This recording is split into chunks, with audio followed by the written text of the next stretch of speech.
I asked on Twitter, a little Twitter poll, have any of you actually lied to the pollsters about your support for Trump? Hundreds of people said yes. And they weren't saying we might lie or we think we'll do it in the future. They said we have this year.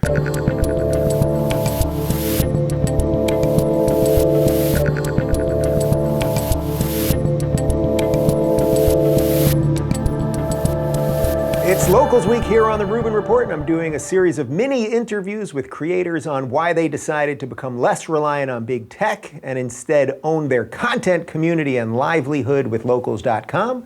Joining me today is the creator of the legendary Dilbert comic strip, as well as a best-selling author and guy who really, really loves coffee. Scott Adams, welcome back to the Rubin Report. Thanks, Dave. Thanks for having me. How much coffee do you drink a day? I always think you're just drinking coffee constantly, basically. You know, Christina, my wife, gave me a new trick where I only do half coffee and half hot water. And instead of coffee, it's like a coffee-flavored beverage that you can drink more of it. So that's my current trick for doubling my output. I think that's a little bit like an Americano, right? Isn't that when you go to Europe and you drink an Americano, it's just coffee and they just add water to it, I think, maybe? You know, I don't know my coffees, but I'm going to say yes. I'm just going to say yes to that. You got very Long Island there when you said coffee. Your coffee. You don't know your coffee. Well, I'm upstate New York, so we drink coffee and we go up on the roof and down by the creek. All right. We go swimming in the creek. Well, I'm going to send you one of these Locals coffee mugs. We've got one. But before we get into Locals, and you've absolutely just crushed it on there, I wanted to talk about something separate altogether, which is that because we live in this strange time where it seems no one can make sense of anything, you're one of the people on a very short list, I can probably do it on one hand, people who I think are actually making some sense. Did you ever think you were going to be a sense maker? I mean, that's partly what being a comic guy is. You're making little quips and you're trying to make sense of the world, but did you ever think it was going to be this level of it? You know, you're asking me the most embarrassing question you possibly could, because the answer is yes. You're supposed to be humble here. Yeah, I know. The answer is yes, and my whole life, actually. So I always had an image that someday, I didn't know what path I would take, but that I would be doing something in public in which I would be explaining things to people who needed a little help having things explained. So you know, it's amazing that it ended up the way it ended up, because the way I got here could not have been predicted in any way. But yes, the answer is I did see my future exactly like this. Yeah. Are you shocked, though, to see that the general systems of sense-making, our institutions, the media, the rest of the stuff that, you know, guys like us spend most of our day talking about, are you shocked to see how rapidly they've crumbled, or is this just the last gasp of air? Like, what's happening right now?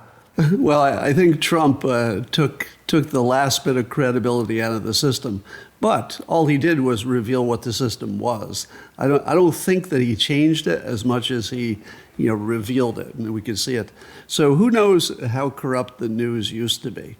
I mean, I used to hear stories back in Kennedy's day of Kennedy would go out in the yacht and take the New York Times or the other top reporters with him, and did he get good coverage?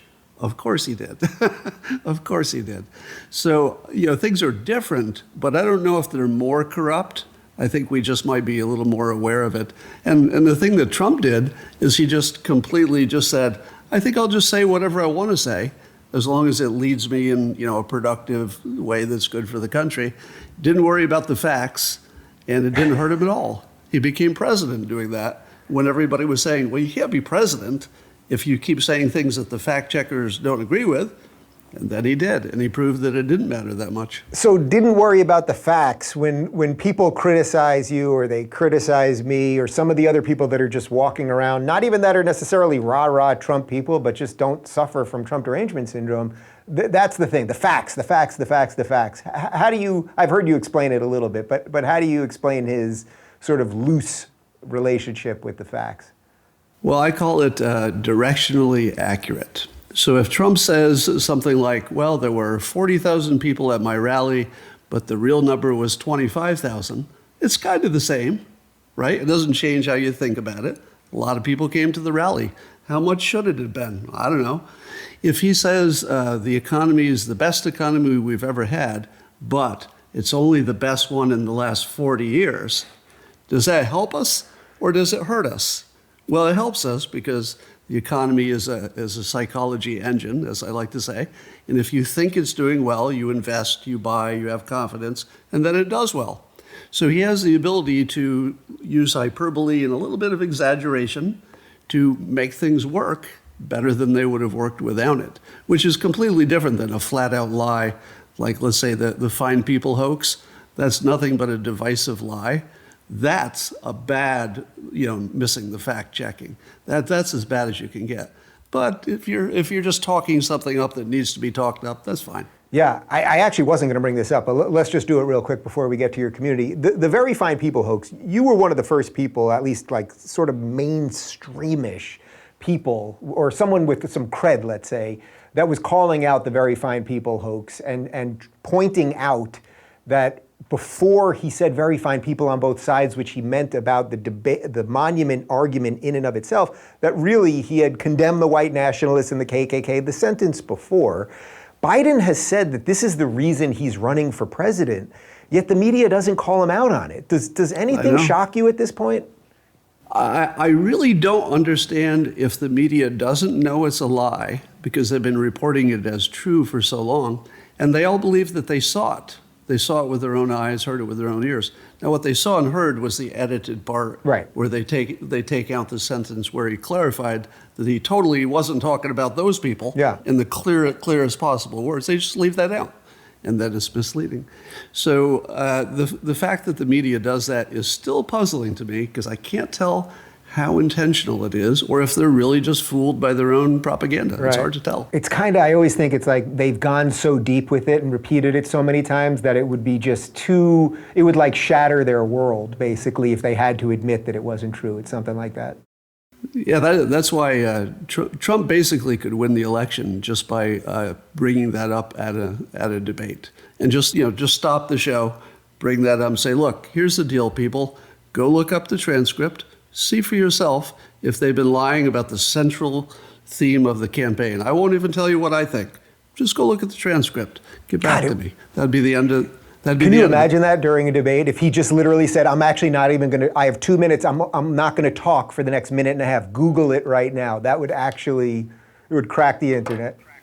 Google Fine People hoax, those 3 words, and you'll get all you want. And there you go. All right, Scott, let's talk about your locals community, because you were one of the first people that we brought on board. You were on Patreon before, and I kind of was like, I think we got a better option for you. We took a couple meetings, you jumped on board. Can you just tell me a little bit about what your experience has been like and why you think what you're doing over there is working? Because it really is working. You've got a very vibrant community. Yeah, it's far exceeded my expectations. It's way better than I thought. And the problem I was having with the other social media from YouTube and Twitter is that I couldn't control what anybody saw, because Twitter could shadow ban me, YouTube could demonetize me, and it looked like one wrong move and I would just be out of business. So here I am putting tons of work into something that I have no control over. They can just snap a finger and I'm out of business. So I thought, wouldn't it be good to have one place where there's only subscribers, they want to be there. There are basically no trolls, because trolls don't want to subscribe to something to just complain. So it ends up being this happy place where you don't get all the nastiness of the other platforms, and I can't be canceled. It's sort of perfect. And monetarily, it's been, well, like I said, it exceeded my expectations almost embarrassingly. Yeah. Do you think that the future of the internet is subscription-based as opposed to ad-based, or in effect that we, the free people, are the product? Well, if I speak for myself, I can't handle ads anymore. Not any kind of ads. I can't watch regular TV. I just can't watch anything with an ad.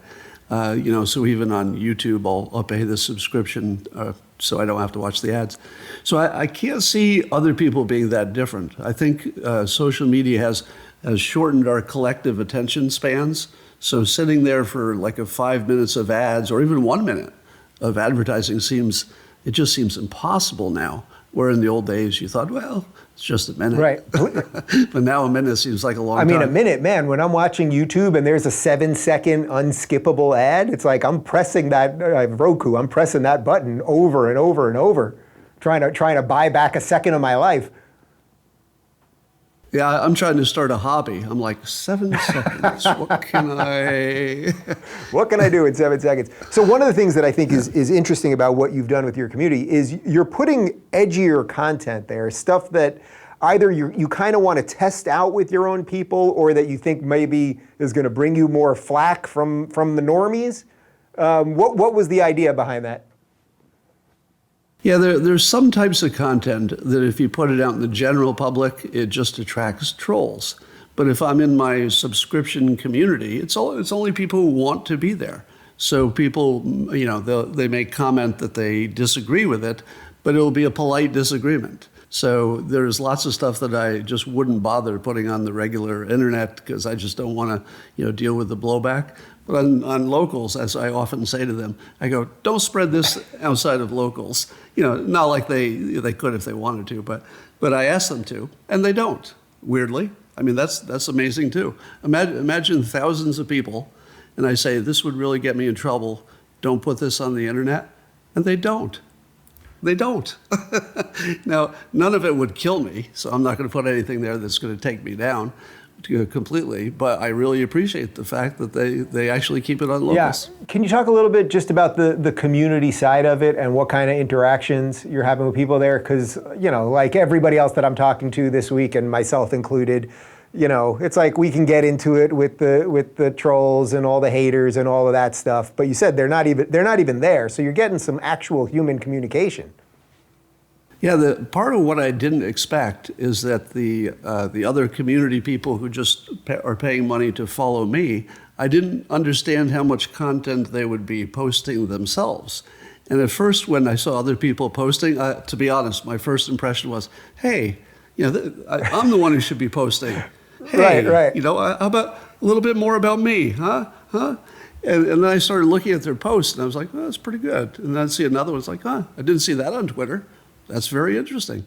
So they end up curating all these things that, since they know I'm, the sort of leader of the community, they assume other people in the community would like what I would like, and then they end up guessing really well what I would be interested in. So it's fascinating that way. And then there are a lot of direct messages. People pay a little bit more to direct message me, and I try to answer all of those if I can. Yeah. How different do you think the internet's going to look in 5 or 10 years? Do you think we're really I'm starting to feel like we're really at the end of this version of the internet, that in a certain way this election almost feels like the end of everything. The debates feel like the end of the debates. I feel like we've taken Facebook and Twitter, we've taken all of these things to their end conclusion, and that the internet of 2024, 2025 is going to be way, way different than what we're looking at right now.